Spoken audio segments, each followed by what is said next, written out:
dress, which a lot of people talk about, is Heat's continued obsession with female body sizes. Either they're too thin or they're too fat, and there doesn't seem to be. You're never happy with the way they live. We're told we're not in between. I mean, the too fat thing. I'm often told about that. We've never actually done a cover that said too fat or anything like that. I feel that we have become associated with the whole weight thing, particularly with the whole size zero thing, because that debate started in the pages of the magazine. We saw, this was kind of late 2004, early 2005. There were a lot of pictures coming over from the States of celebrities, particularly the ones that spring to mind, Nicole Richie, famously, Lindsay Lohan, of people who had gone through rapid weight loss. And we were just looking at these pictures thinking, this is just not right. There is an ideal body shape that is portrayed, that is put across in the pages of fashion magazines, and celebrities were starting to endorse that, and they were looking unhealthy. It just didn't suit them, and it just wasn't, I felt, a good example. So we started running these pieces about that, and I feel it started an interesting debate. I mean, the size zero debate that we started in the pages of the magazine ended up about debates to do with London Fashion Week. And I feel that it was an important decision to have. I feel the too fat thing that we're often accused of, we've just not done that. If we've done, we'll go as far as curvy and proud of it, but we want people to be proud of their bodies and just not to go along with the prevailing view from Hollywood, from fashion magazines, that the thinner the better. I think it's wrong. But then conversely, what you did end up doing was having pages and pages of highlighting tiny imperfections on these stars. Is there not the argument that then you make the readers feel even bad because they're not as perfect? See, I regret the circle of shame thing, and in the early days we did do a bit about people's cellulite, but we stopped doing that about 3 or 4 years ago. So the things that we did then were when they had lipstick on their teeth or things like that, or when they had like sock marks just above their shoes. We wanted to do that because actually the strongest probably example, and the thing that we're most associated with, I guess, is the stars without makeup.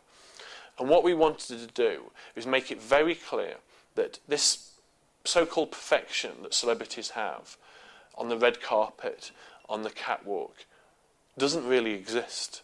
2 hours before they went onto the red carpet, they did not look like that. They all look the same as we do in the morning. And I wanted to push forward very much this message of famous people, they're just like me and you. And I felt that was an interesting one to do, because otherwise people can see these famous people with their so-called perfect bodies and their so-called perfect life and just think, well, I will never be like that. And what we wanted to do in the magazine was actually to say, it's artifice. This is all artifice. Do not be bullied by these people and their so-called perfection. And I think we managed to prick that bubble quite well, actually. But you don't feel that you went a bit too far and started actually bullying the celebs a little bit? I regret calling a spread of the magazine Circle of Shame. That was a mistake, and it's been changed. We had a situation there where we nicked the idea off More magazine, who had a section called Ring of Truth, and they nicked the best name. And that was a mistake. We shouldn't have done that. The word shame was used in the wrong context, and I regret it. But I feel that it was, the whole idea behind it was to empower the reader and to not make them feel that these celebrities are these kind of perfect beings, because a lot of it is artifice. Now, do you think the obsession with celebrity is going to continue, or do you think it's going to change? Wow. It's certainly changed a lot in the last 6 months to a year. The world of celebrity for me has got pretty dark, with things like Amy Winehouse and Britney Spears. And it was tough for me doing a light-hearted celebrity magazine to reflect all of that. Because what I wanted to do the modern version of Smash Hits, the modern day version of Smash Hits.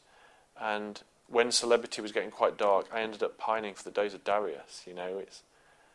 It's the world of celebrity was always fun, and for me personally, it became less fun. Now, Britney has got her life back on track a little bit. What about Amy? What do you think the future holds for her? Amy always was, I think, slightly different to Britney in the sense of Amy's troubles, if you can call them that, seem an extension of her kind of lifestyle in a way. It's kind of, you know, I'm sure she's probably the sort of person who's always wandered the streets of Camden at 4 a.m. I mean, she's in a far more distressed state now, or has been in recent months. But the life she lives is a London counterculture life anyway. So it's difficult to know with Amy actually where the Amy, how she's always been, stops and where the problems start. She has a brilliant close-knit family around her. I think they're fantastic. And a lot of good friends who are there for her. And do you know what? I don't really know what the future holds, but she's got a really good support network. Some people might feel that probably one of the lowest points of heat was the sticker taking the mickey out of Jordan and Peter Andre's. Well, it's Jordan's son. It's Jordan and Dwight York's son, yes. Harvey. What did you feel about that, and how have you actually spoken to Katie Price and Peter since? We've been in touch with them. We were in touch with them quite quickly, actually. One of my issues with the reporting of it, obviously people were going to report about it because it was a big story. A lot of the media interest in it, though, said that the sticker was malicious, and it certainly was not. We live in a world where Jordan and Harvey are on the cover of OK magazine quite often, and she has done in previous interviews talked in kind of a light-hearted manner about Harvey's eating habits. In fact, she's talked about it quite a lot. So the sticker was a reference to that. We have had people say that it was malicious. I can assure them it was not. And but at the same time, it was the wrong thing to do. It was, we may have got the reference points, our readers may have done, other people may have done, but in the cold light of day, it didn't play well. It didn't. He's a child. It wasn't accepted. Back, really, I suppose. You've got to understand the context that we did it in, and the context that where Jordan and Harvey are on the cover of magazines together, and the conversations she has with those journalists about him and aspects of him, and it was a reference to that, and it was an interesting time.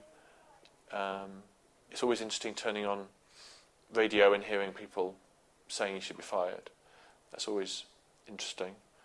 But there's a lot in the book, actually. In fact, there's an 8,000-word chapter in the book about the whole thing, and I'm very honest about it and the mistakes that we made. But the dramas behind the scenes because of that are fascinating, and it was very important for me not to shirk away from that, and I want people to read that bit of the book and then see what they feel at the end.